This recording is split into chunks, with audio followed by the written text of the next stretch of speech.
Hey, ladies and gentlemen, and how are you doing today? This is Mike D with RPMHD podcast. My second time doing this, and hopefully we'll have a little fun today. We're gonna do a Western swing recap. I know I'm a little late, but been busy, been terribly busy doing other things. We're gonna do a Western swing recap. We have an interview with Glenn Cromwell that I took place at Sonoma with. Um, Also took some interviews with a few drivers while we are in Sonoma. So let's get started. We're not gonna delay anything. Like I say, I'm running a little late as it is. So let's get started with today's show. It'll be easy to start off with top fuel, but that's not where I'm going today. We're going to start off with pro stock motorcycle. And why is that? Well, Gage Herrera for one reason. First time the bikes have gone on a Western swing. For those who aren't familiar with the Western swing, that would consist of the three races ran in a row, which would be Denver, Seattle, and Sonoma. Gage won all three. And no one saw that coming. And some people did see that coming.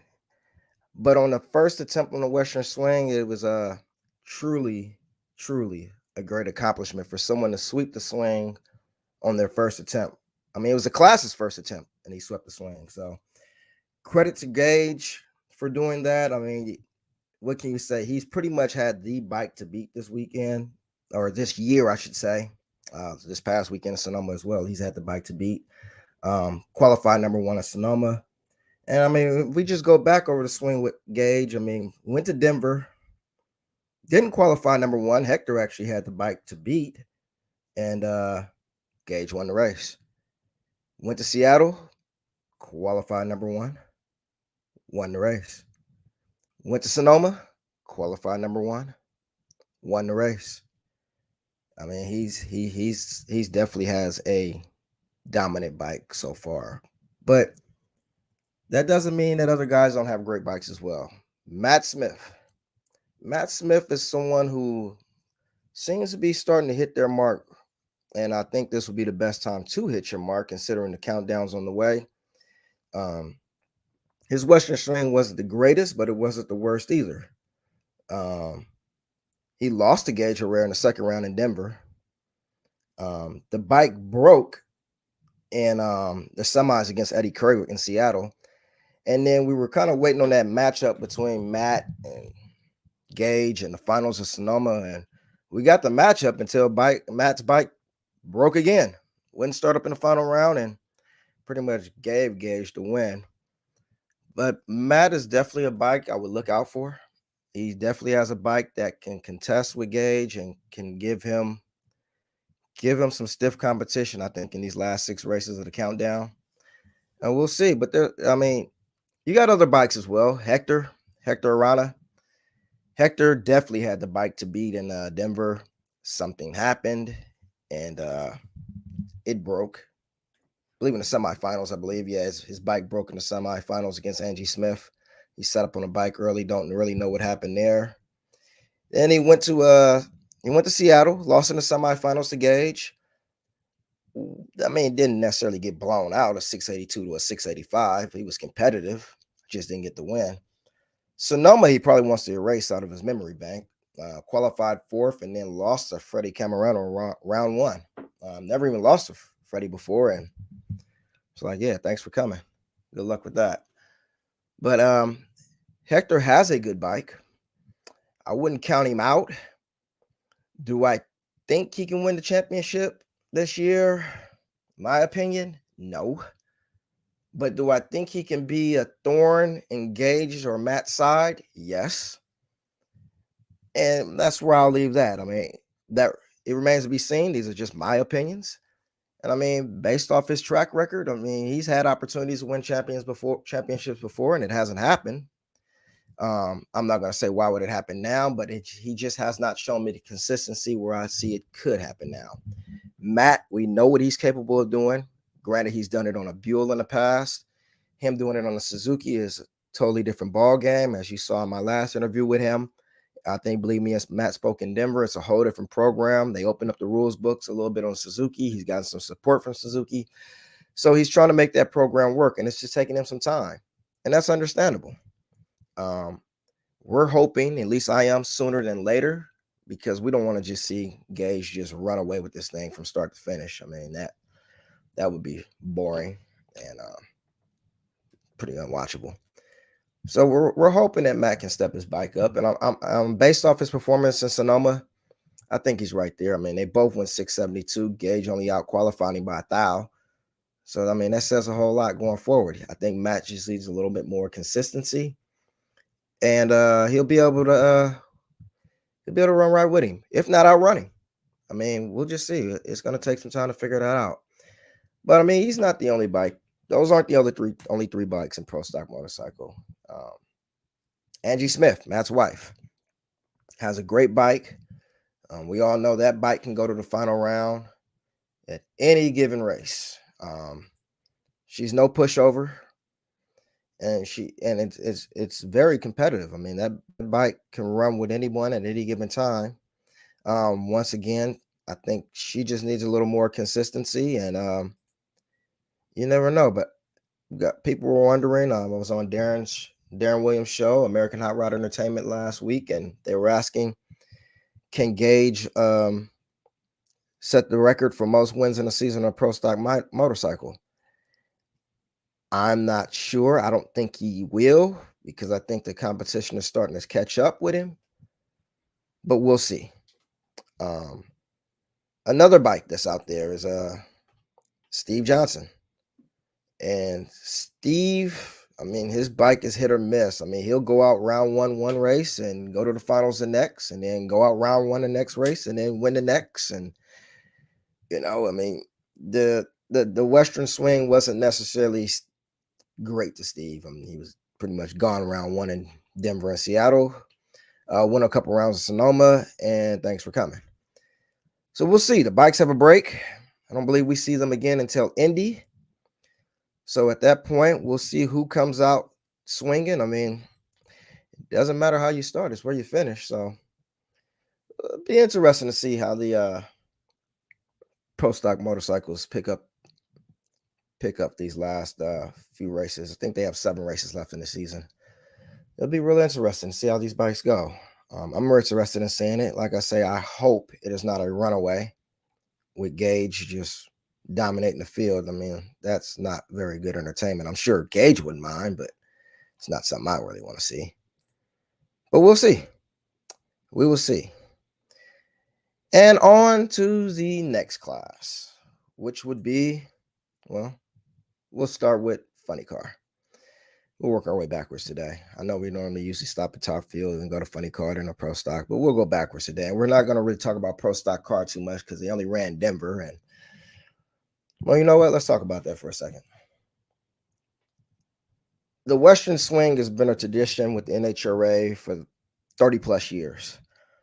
And to take away that, granted, it's new for the pro stock bikes, but pro stock cars were part of that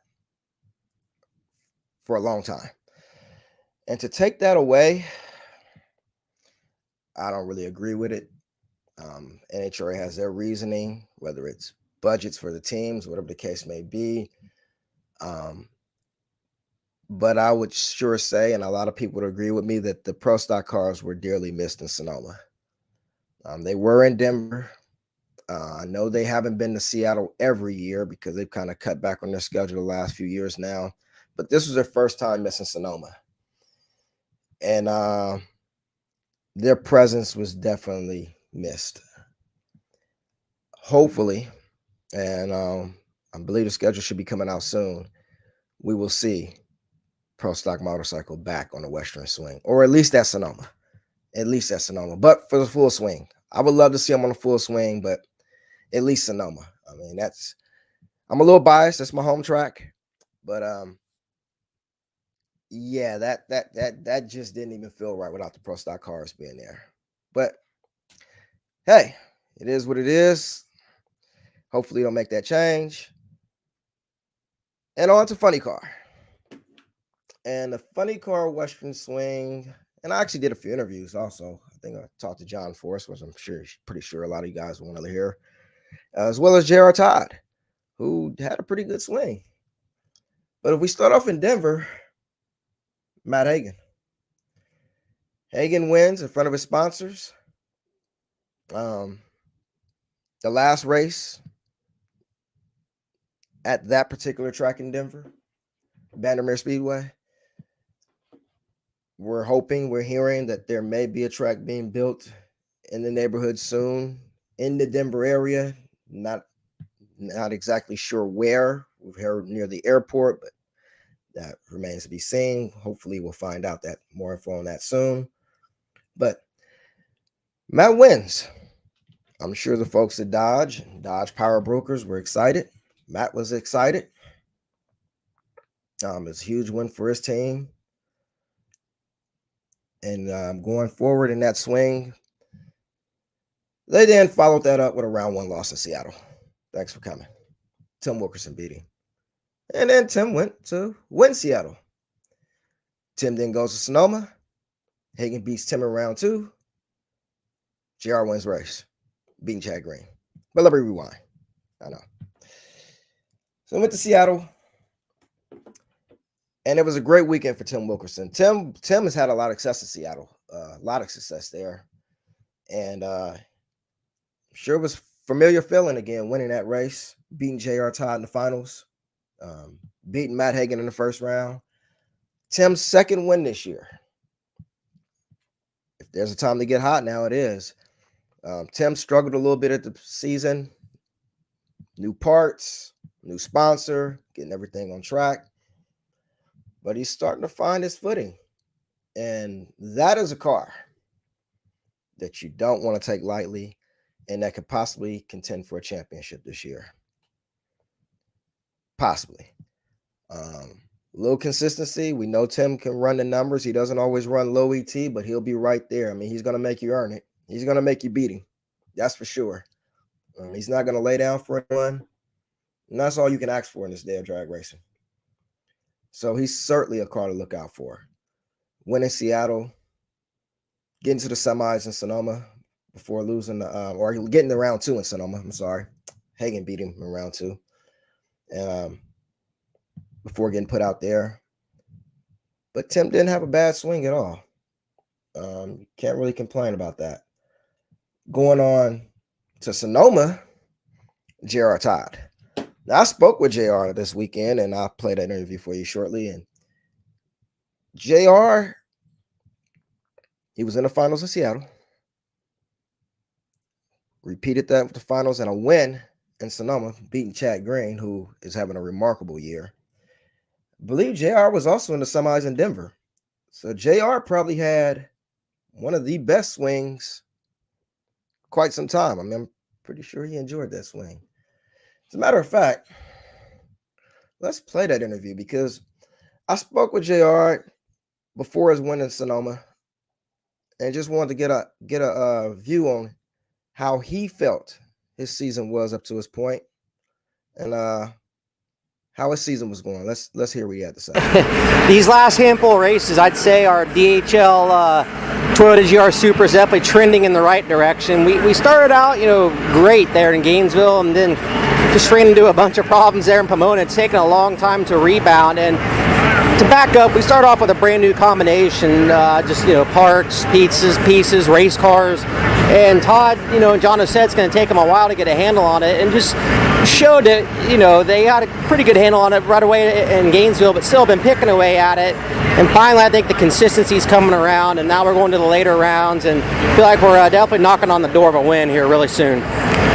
Right now, we're just focused on trying to win a race. It's so dang tough to get that done. It's been a while since we've experienced that, and you go to the final round there in Seattle and think it's your day, then you just come up short against Tim Wilkerson. It just shows that it's not over till it's over. So right now, we're just focused on going up and down the track, making good runs, get qualified well, then go to the later rounds on Sunday and try and gain points on these cars in front of us.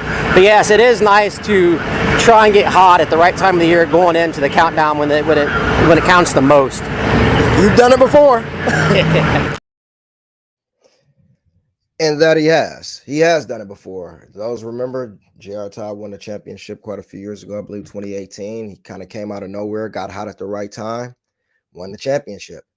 He's done it before, and that is a car to watch out for because he can definitely do it again. Other funny cars that were also on the swing, didn't make much noise. John Force, you guys know who he is. 16-time champ, countless amount of wins, world's records galore. I spoke with John in Seattle. He hadn't won yet this year, and I'm sure Force fans aren't happy about that. So we figured, all right, let me talk to John, find out what's going on. Find out the problem with the car, you testing, what's happening. John was very kind in his interview, sat in his Harley with him, talked for him a brief second, and just wanted to get an idea of what John had to say about this point to the season. Once again, this was Sonoma, and here's what John had to say. Well, it's my son-in-law, Daniel Hood, runs it. That's Ashley's husband, and but he said years to learn the trade, and Fabrizi backs him up. I got a great team. We got to get more consistency, but the biggest problem is I got to get on my game. I'm out here racing these kids, and I got to get faster on the light. And they try to push the car a lot of times to make up if I'm slow, and that hurts them. But it's a good race car, and we'll just see where it goes. But I love doing it. I love driving. I'm going to keep doing it. Oh no, Peak and Chevrolet, Peak antifreeze and coolant, they pay us real good money. And oh no, we got budgets for testing, and we do it. And no, that's not the issue. When you got 4 teams like this, we operate on a big budget for everybody. And some guys may not need it, and others do. If they all need it at one time, it might hurt us financially. But I've never run into that problem. My sponsors pay good. Cornwell's come on with Robert. Height, of course, Auto Club's still here. And Flavor Pack and Monster with Brittany, and Montana Brand with Proc. And NKC, we got so many sponsors.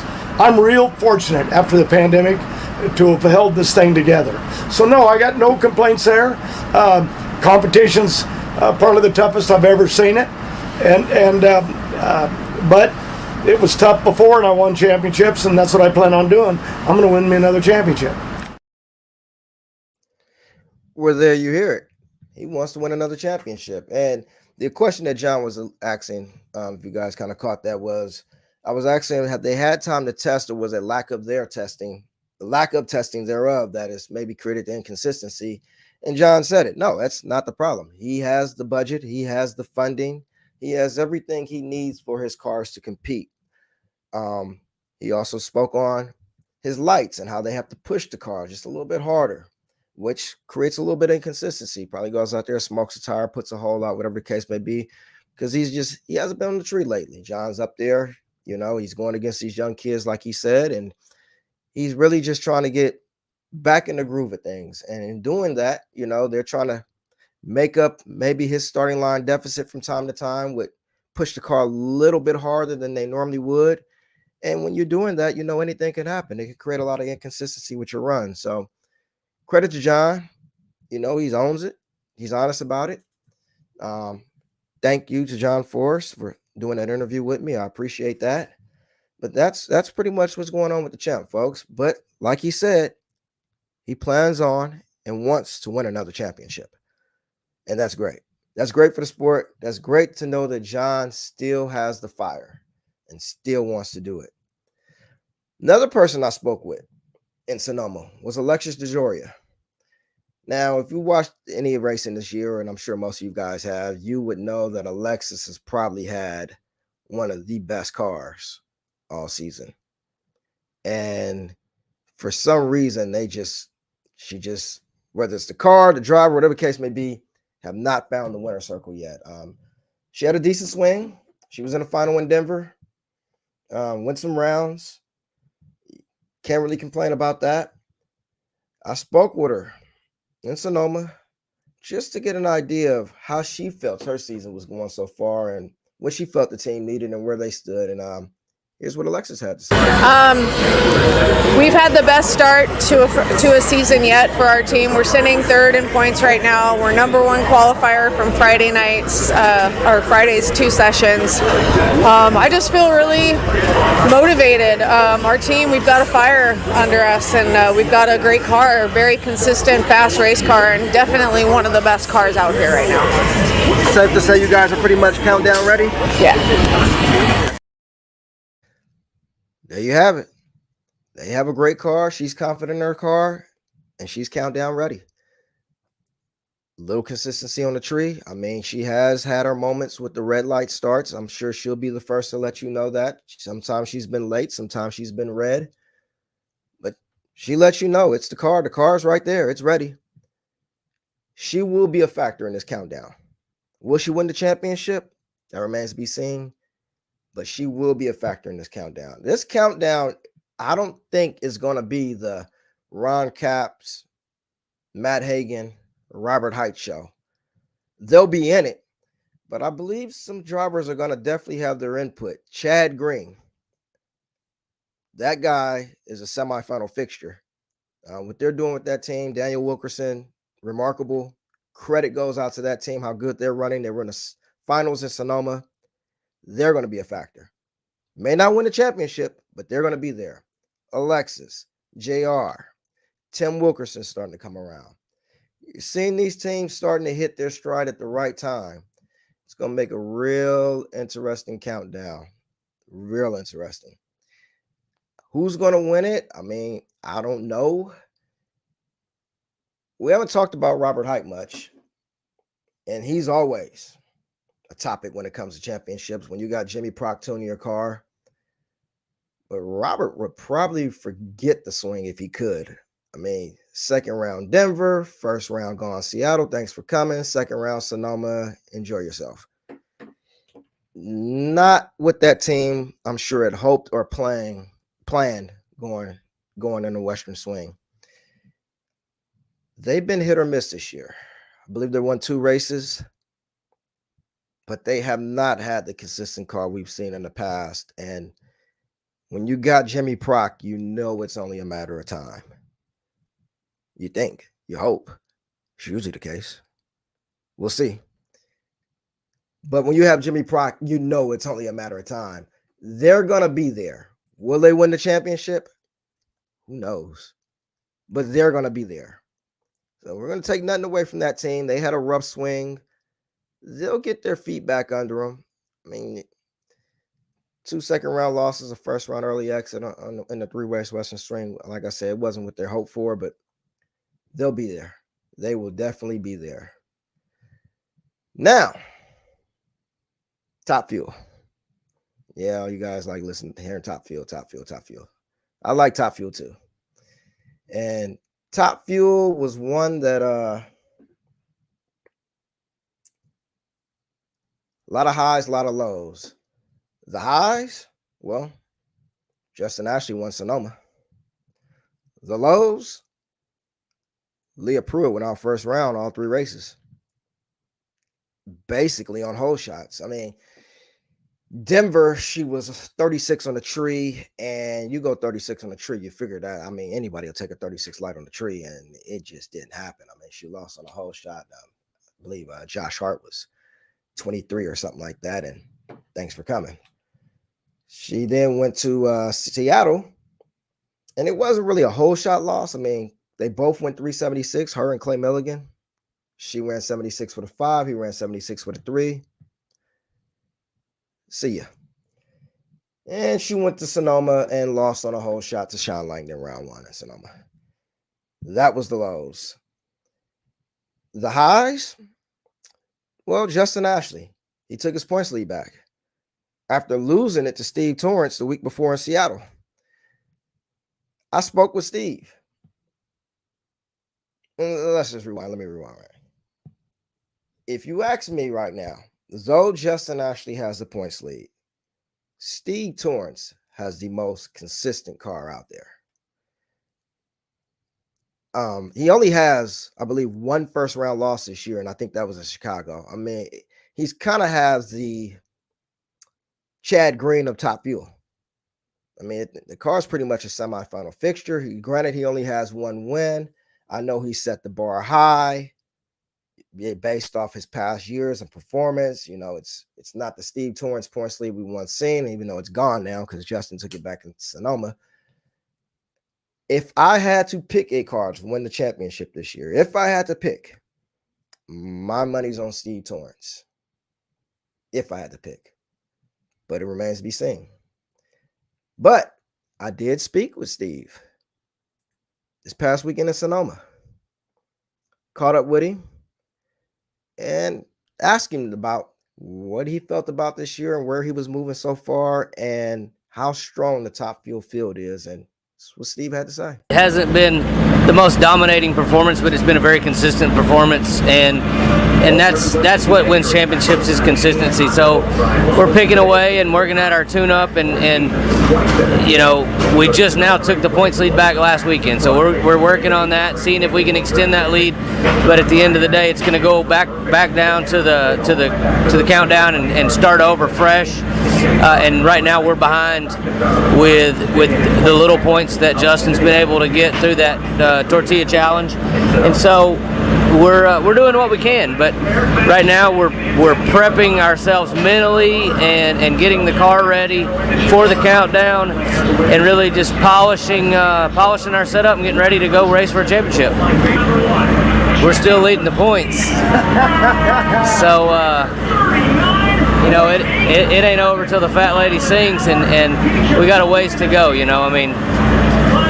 Win lights come on whether you win by a mile or you win by 1,000, whether they smoke the tires or they red lighted or whatever. Win lights come on, and that's what we're focusing on doing is just turning win lights on. So we'll definitely things have changed. The dynamic has changed. I think that I would like to think that the Capco boys can take some credit for that, or for upping the competition level of the field, and that's what we like to do. We like to compete. We like to go out here and go head to head with these guys, and that's right now we're just putting on a great show for all the fans. From my perspective, they're all tough. Anybody on any given day can beat you out here, and so you got to go approach everybody like they're the 8-time champ or whatever they may be. So it's definitely tough. It's definitely anybody's race any weekend, and we got to work on our consistency. Like I said, we did take over the points lead, but we've only won one race. The guy behind us has won 4, so consistency definitely is key, and it shows. Like he just said, and thank you to Steve Torrence for that interview in Sonoma, but like he just said, they'd only won one race, and they were in the points lead coming into Sonoma. The guy in second had won 4. Shows you where top fuel is right now. Another person who can attest to that is Clay Milligan. Clay Milligan has won 2 races this year, and he's 10th. Torrence has won 1, and coming to Sonoma, he was the points leader. Ashley had won 4, and he was 2nd. Help me figure that one out. Clay, who very well, he won Denver, credit to him, won the Denver race. A great weekend for that team. Glad to see him win on the mountain. That was a terrific win for Jim Owen, those guys.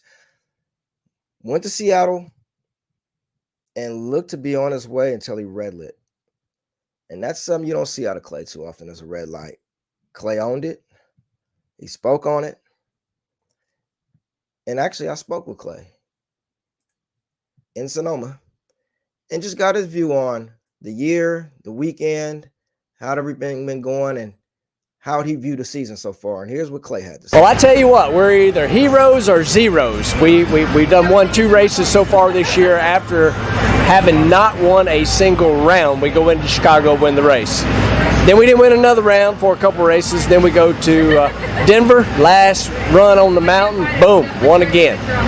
Now, we're kind of getting that out of our system. Last week in Seattle, went to the semis. I cost us the race there. We had a great opportunity to win that one as well.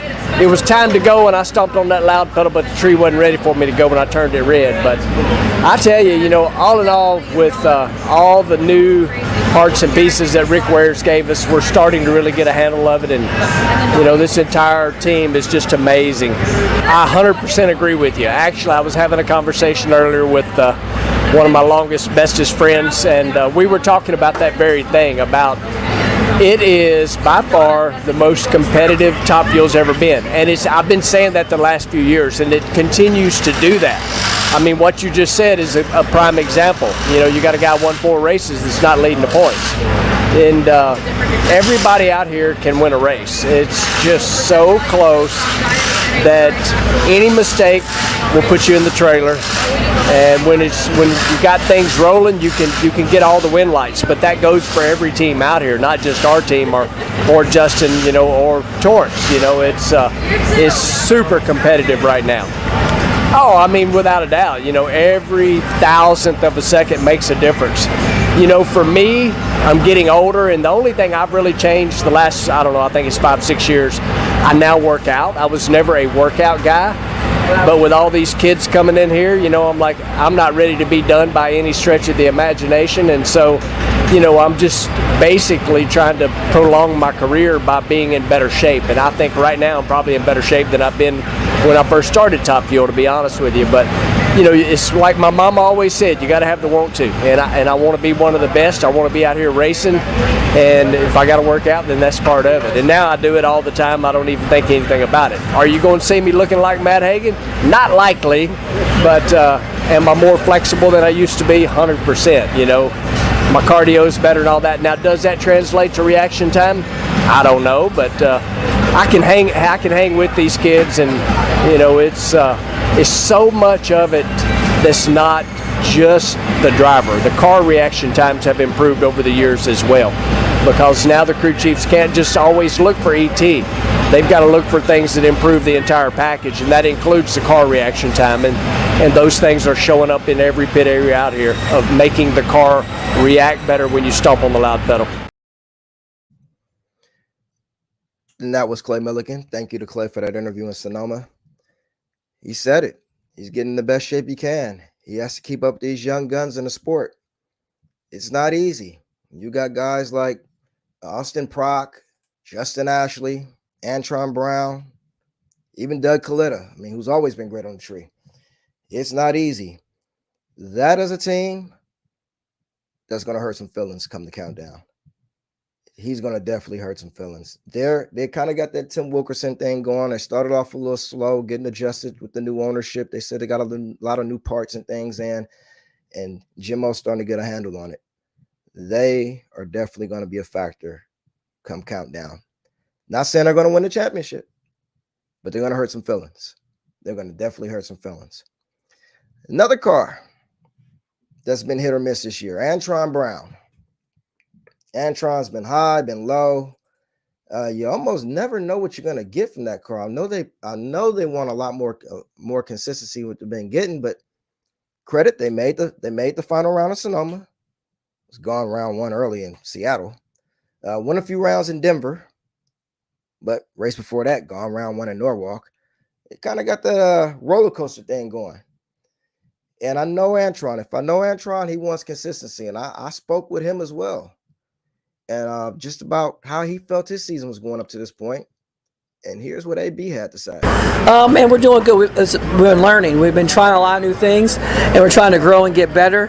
And I feel, though, that right now that we're coming together at the right time, and we're looking to peak right now. If we had to do a grade, I would say right now, like we're number 6 or number 7 in points right now. So I have to say we give ourselves right now on the performance side of growing. We definitely got an A in effort. You know what I mean? And we're like about a B minus.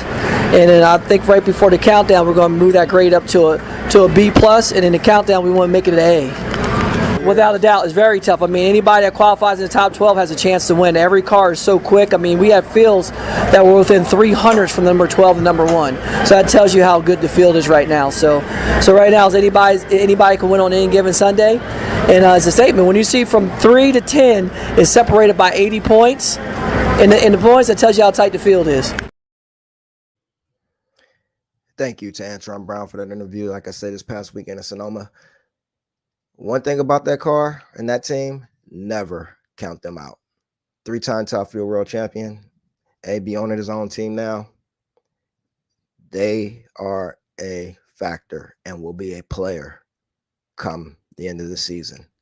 Mark my words. May not win the championship, but they're definitely going to be there. Another guy I spoke with, hanging out in Sonoma, Josh Hart. Josh Hart started off, I believe he did real well in the Pep Boys call out in Gainesville, as you guys remember. Then kind of vanished there, went Houdini on us there for a few races. Hadn't really heard or seen much of Josh. I caught up with him in Sonoma, get an idea of what exactly was going on. And were they working on some things? What was taking place? I mean, they kind of had that round 2 car that would get past the first round. You know, we had a few early round exits at the beginning of the year. Actually, the first 3 races of the year, they were gone round 1. Thanks for coming. But they hit their stride since then. Made a final, a few semis. Went out round 1 again. And a few round 2 exits. But catching up with Josh, he has some interesting things to say about his team and his car at this point in the season. Let's hear what Josh had to say. A strong B. We've worked through a lot of turbulence, is what I call it. So hopefully the back half of the season is a lot more smooth sailing. 100%. There's no easy rounds. There's no, every single person that comes out here is trying to rip your throat out. So there's a lot more just epic ETs and monster runs, and you just got to rise to the occasion where good is not good enough. We have actually, we were battling a clutch program, so inadvertently we had to test new things to figure out what the problem was. So thank goodness I think that we found it, and it's time for us to turn this luck around. Thank you. Well, there you go. Thank you to Josh Hart for the interview. Battling some clutch gremlins. Like they say, they believe they turned it around. Sonoma, if that's any indicator, he's going to be a true player this year. I believe he went to the semifinals in Sonoma. Strong weekend for Josh Hart. I look for him to make some noise. I mean, if anybody's watched Top Fuel Racing this year, NHRA Top Fuel Racing, would you not say that this is not one of the most competitive Top Fuel fields you've ever seen? I mean, anyone can win it any day. I mean, granted, Justin Ashley has the most wins, but he's no shoe-in. Anyone. Another guy I spoke with, I mean, he can win on any game. This guy, he just has tough luck. He's the guy he'll run the best ET of that round and would have beat any other car except for the car he was against. It happened in Sonoma. He got beat by his own teammate in Seattle, and it ran a great number, just short against his own teammate. But I'm talking about Austin Prock. And Austin Prock's a great guy. He did an interview with me in Sonoma. I was able to catch up with him and get his thoughts on this point in the season. And that's what Austin had to say. I think we've done pretty well. We're struggling in a few areas, myself as well. But we're getting it all together. I think we'll be hot at the right time. No matter how good of a season you get, it seems like you always get a hot streak somewhere in there. So hopefully we land on the right side of it, right in the countdown like we did last year. Last year we were able to earn the most points out of history in the countdown format. So if we can go in there and do that again this year, and where we're sitting in points, I think we're 5th right now, where last year we were 12th going into the countdown. So I'm really happy with how things are going. I would say we're only at probably 80% of our ability to run this car. So we're going to keep picking away at it. None of these guys are giving up. We're all staying positive, and we'll see. Hopefully we can get that second win this weekend. No, it just keeps getting harder and harder. It seems like every year I've raced, you come out the next season going, man, this is the toughest Top Fuel class in history. So it's really brutal out there right now. Like, you look at the point standings, how close we are from going down a few spots and moving up a few spots, sitting 5th right now. So it's always tough, and that's what we are here for. We love the competition side of things, and when the field is tough like this, it makes it so much more special when you hold that Wally. And once again, thank you to Austin Prock for that interview back in Sonoma.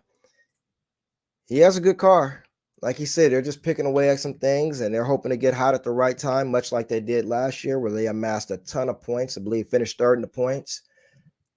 It's going to be interesting.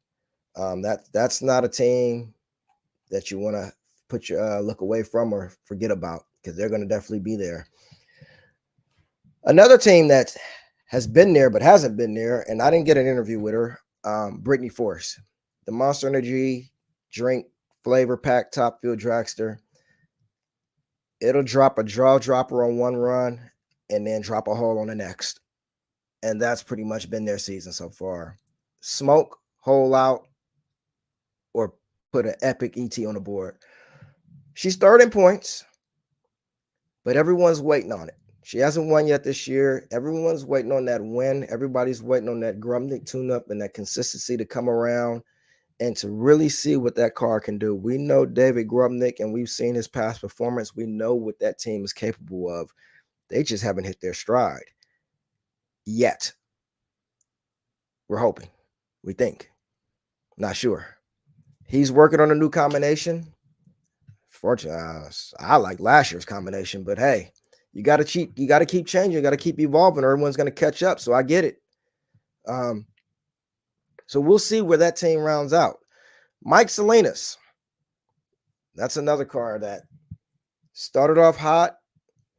You haven't seen much of it this year. I mean, we know it can run with anyone. They lost on a whole shot in Sonoma, but it was gone round one. But he's kind of had that round two average car. You know, he'll get second round or so, and then thanks for coming. Nice seeing you.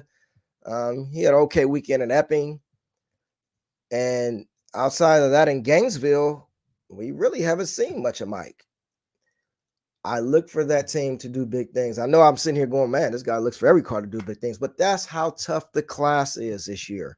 With all these guys in the points running, I mean, Mike Salinas, Doug Coletta, Austin Prock, Leah Pruitt, Antron, Brittany, it's a pick 'em. It's going to be some hurt feelings come countdown. Especially it's whoever gets their stuff together fastest. Doug Coletta's another car. Finals in Denver. Went rounds in Seattle. Gone round one Sonoma. Not what they were hoping for, I know, as far as the Sonoma situation. I look for that team to pick things up. You can't hold Alan Johnson down for long, and let's just face it, he's been down for about a year and a half now.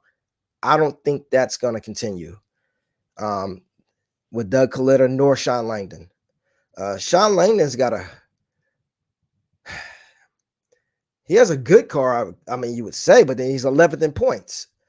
So it's like, well, is it really that good? Well, it can run with anyone on any day. It's just, I don't know. I mean, and I think Sean will be the first one to tell you that his car is just not where it should be right now, but it's not bad.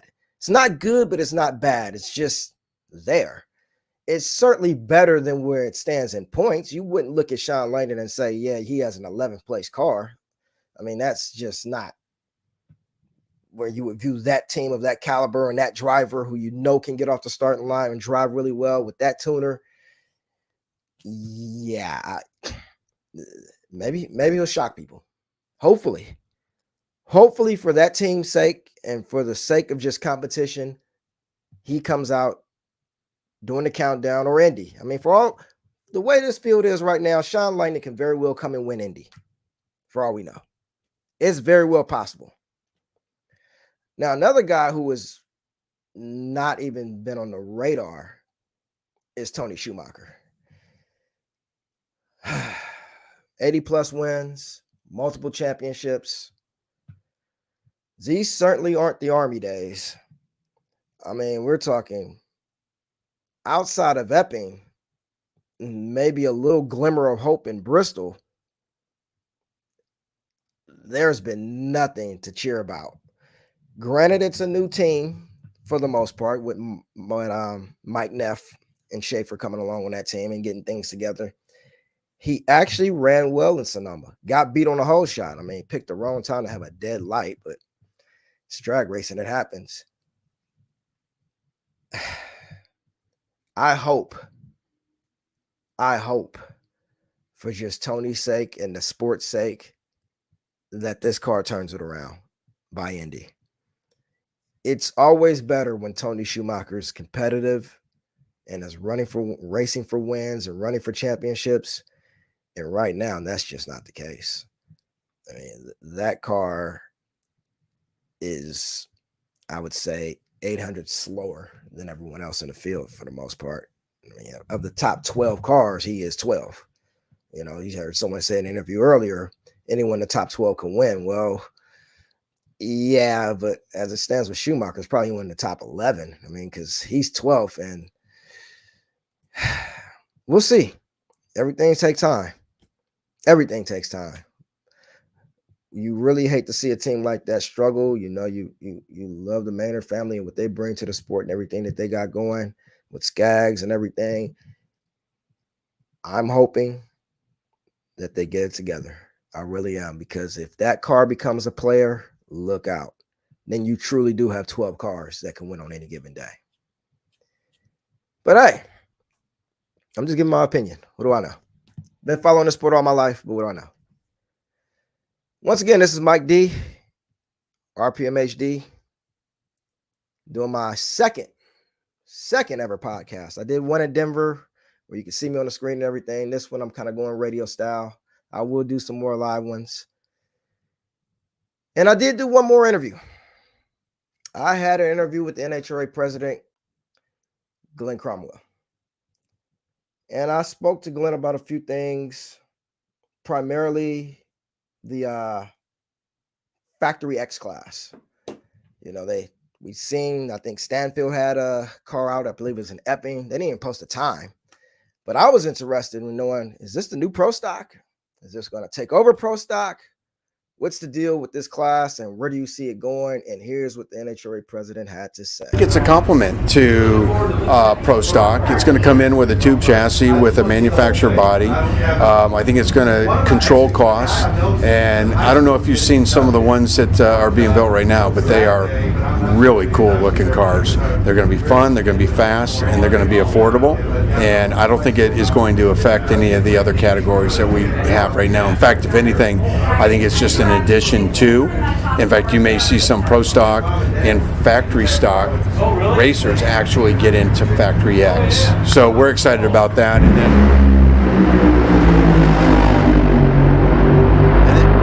And then down the road, Factory X, kind of a subset of Factory X, could be Factory E, which would be Factory Electric. And it's something that we're looking at. I mean, obviously, electric world of transportation is changing, and the NHRA is very inclusive, and we accept all styles of racing, including electric cars. So, yeah, I'm not big on that Factory E idea. Electric cars, yeah, it works for commuting and saving gas. Lord knows with the gas prices nowadays of fuel. I mean, I live in California. It's $5 a gallon. Who wants to deal with that? So yeah, I'm definitely looking for a Prius or a Tesla. But in motorsports, no. I believe the sound and just the rumble, the cam, and everything that takes place with that is what people show up for the most part, along with the competition itself. But that was his answer for Factory X, as far as the class and where he sees it going and evolution of it. And I was more so concerned also about the future of Pro Stock. I mean, they have them running on these rev limiters, 10.5, I believe, 10.5 rev limiters. Anyone who knows is 10,500 RPM. I'm not a fan of it. I like to see them increase that, if not open it back up again. And sure, it has their reason, whether it's valve springs and cutting costs, whatever the case may be. But I asked Glenn about the future of Pro Stock and where does he see it and where is it going? And here's what he has. I think it's pretty healthy right now. Big thanks and credit goes to Richard Freeman and Elite and KB and Greg Anderson. The two of them have worked together and created a real demand in that category. And plus, you got some great superstars in there. It starts with Eric Enders, and the list goes on. Dallas Glenn, and I could go on with about 5 other names. But young, aggressive, diverse, females. I mean, it's a great category to have. I think it's just going to get stronger. There's his take. He thinks it's going to get stronger. For those of us who remember, it wasn't but maybe 15 years ago, where you'd see upwards of 30 to 35 pro stock cars show up at any national event with 13 different engine builders or more. Now we have anywhere between 16 and 18 showing up at any national event with 2, maybe 3 engine builders. I believe the Elite team, the KB Titan team, and the McGahey team does their own thing. I'm going to leave it at that when it comes to pro stock. I would love to see the cars change their body style and maybe go back to the steel roof and rear quarter, and where they actually look like cars, and perhaps change the engine combination around a bit. 500 cubic inches, not what it is anymore. I mean, this is 1974, no, 1984, but that's another talk for another day. But I also spoke to Glenn about the schedule. At one time, we were at 24 races due to loss of tracks. What does he see us getting back to as far as next year, and how many races you think he thinks we'll get back to next year? And so what you had to say about that? So just about an hour ago, Topeka did come out with an announcement and said that this will be the last event this year. We are looking at an event in Kansas City for 2024 national event, so we're excited about that. I think I think the wheelhouse for us is 20 to 22 events for 2024, and we have developed a task force, a team internally with the NHRA that is working with multiple tracks across the country that want to have a national event, and we're working on kind of a selection process of adding new events in the future. But will we get to 24? I'm not sure that is where we will get to. I think healthy from an economic balance level, 20 to 22 is good for the schedule, for travel, for our race teams, and I think for our fan base. I think it touches all corners of the U.S., and I think we're in a good place. Great, honest answer. It's not his fault that we're losing tracks. Granted, they did sell Atlanta, but that's a different topic.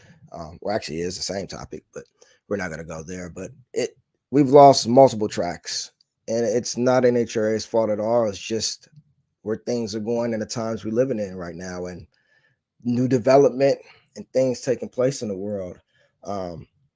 22 would be a great number for next year. May not be back to 24, but it's a starting point. Shows growth.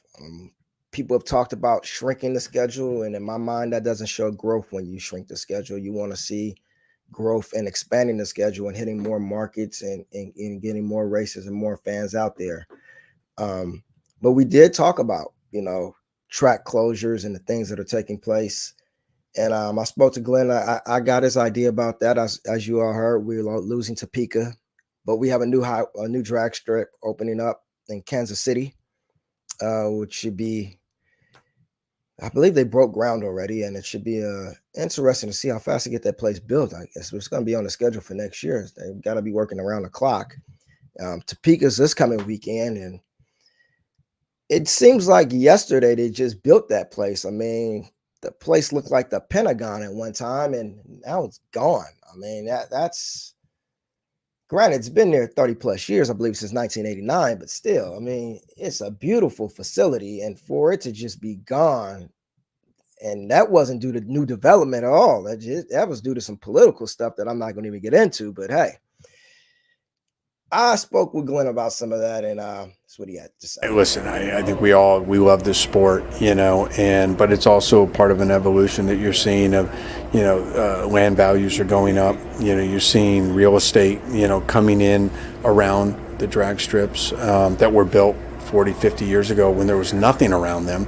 Now it's coming, and the track owners are getting offers that it's hard to refuse. But I think we take a position of, we need to be proactive. We need to look forward, and I think there are a lot of people out there that are investing. I mean, you have Scott Higgs out of Kansas City. He's invested millions of dollars in a drag strip. We have other markets out there that have shown interest, and they're looking to invest heavily into bringing a national event there. So I think that's a good thing. Obviously it hurts to see them leave, but I can tell you, our race teams, our sponsors, our fans, there are a lot of markets that we haven't had a national event that we can bring that to new fans, new eyeballs. So I think that's a good thing. And once again, thank you to Glenn Cromwell, NHRA president, for that interview.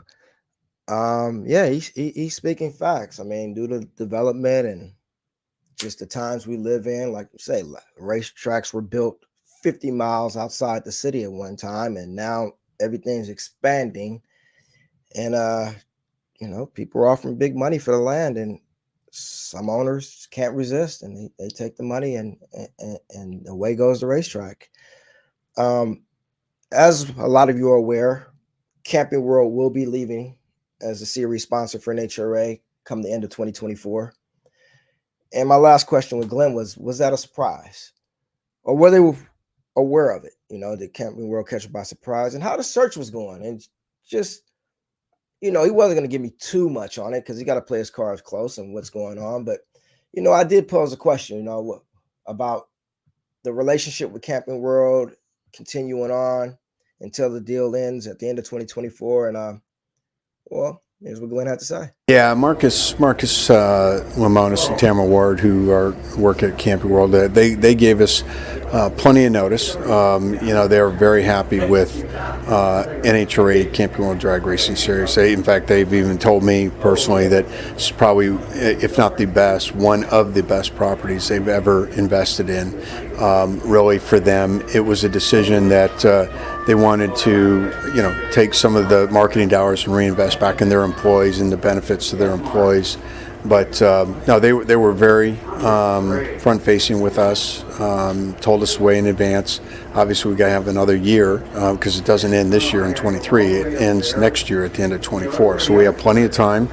And they, I think we'll see. We believe they'll stay involved with the sport at some level, just maybe not the series level. And we've been talking to a lot of people, and there's a tremendous amount of interest in the sport on picking up that level of sponsorship in the future. So, and I know you can't really say, but how is the search going for a new marketing partner or sponsor? It's good. It's good. We've got quite a few people that are interested, and we got proposals out and getting a lot of positive feedback. So I'm very excited and bullish on it. Thank you. And there you have it. They've got some marketing partners. They're excited. I'm excited, as well as interesting to see who that new marketing partner will be. Will it be as great as the Winston days? We will see. Hopefully. We all glamour for the Winston days, and we all hope they come back. That remains to be seen. I mean, if they pick up a partner that is willing to throw the bucks out there and start throwing out $100,000 and little lotto balls at every race, if your number gets picked, if you win the race, I think it'll be great for the sport. I really do. Well, we're coming down to the end here. Like I said, this is only my second time doing this, so I know I babble a lot. I'm a little bit all over the place, but this is only my second time doing this. I'm new to this. But once again, my name is Mike D, RPMHD Live.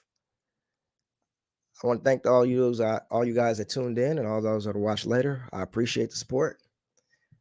I may be in Topeka. I was in Denver.